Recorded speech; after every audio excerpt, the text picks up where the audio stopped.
Ito nga yung sikat na sikat ngayon sa market na chicken pastil. Alam nyo ba na napakadali lang naman gawin ito, kaya pwedeng-pwede nyo tong ipangdagdag sa negosyo nyo. Yung iba nga nabibili nito, napakaraming mantika, pero ako ganito lang yung gusto ko, yung bahagyang nagmamantika lang para hindi naman nakakaumay. Pwede nyo din pala tong ipangbaon-baon sa mga anak at asawa nyo. Ang gagamitin nga nating part dito, itong chicken breast, yung gantong puro laman, at gagamit ako dito ng 3 piraso, bali pumapatak to ng 1.5 kilo. Ilalaga muna natin itong mga manok ng 20 minutes. At naglagay na din ako dito ng mga pampalasang salt, luya, pampatanggal ng lansa at paminta.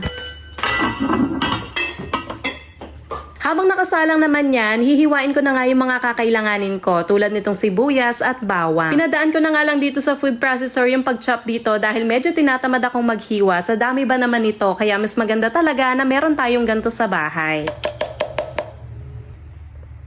Luto na nga itong chicken kaya hanguin na natin. Tanggalin din natin yung mga aromatics at palamigin lang muna natin bago natin to himay-himayin. Nung lumamig naman na, gamit ang malinis na kamay, himayin lang natin to ng maninipis. At eto na guys, lahat ng nakuha ko dun sa 3 chicken breast. O diba, ang dami na, kaya madami na tayong magagawa. At pwede na nga tayong magsimula. Dito sa pan, igisa lang natin itong napakadaming bawang at sibuyas.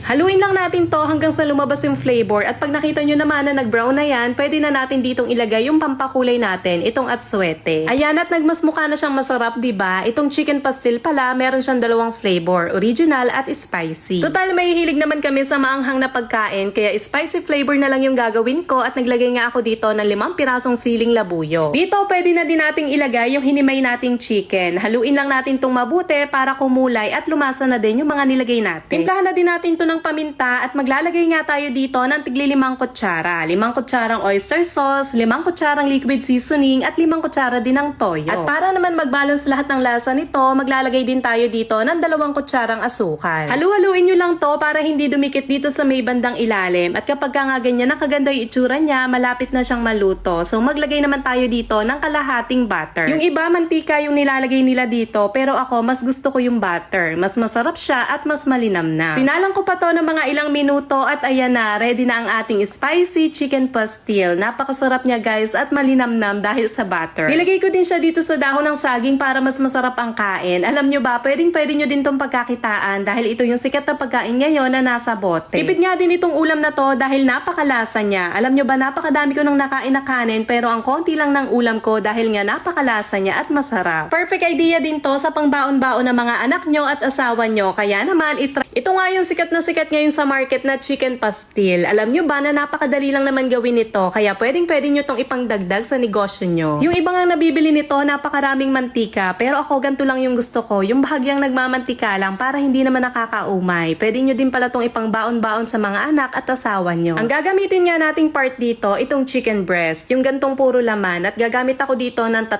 piraso, bali pumapatak to ng 1.5 kilo. Ilalaga muna natin itong mga manok ng 20 minutes at naglagay na din ako dito ng mga pampalasang salt, luya, pampatanggal ng lansa at paminta. Habang nakasalang naman yan, hihiwain ko na nga yung mga kakailanganin ko tulad nitong sibuyas at bawang. Pinadaan ko na nga lang dito sa food processor yung pag-chop dito dahil medyo tinatamad akong maghiwa. Sa dami ba naman ito, kaya mas maganda talaga na meron tayong ganito sa bahay. Luto na nga itong chicken kaya hanguin na natin. Tanggalin din natin yung mga aromatics at palamigin lang muna natin bago natin to himay-himayin. Nung lumamig naman na, gamit ang malinis na kamay, himayin lang natin to ng maninipis. At eto na guys, lahat ng nakuha ko dun sa 3 chicken breast. O diba, ang dami na, kaya madami na tayong magagawa. At pwede na nga tayong magsimula. Dito sa pan, igisa lang natin itong napakadaming bawang at sibuyas.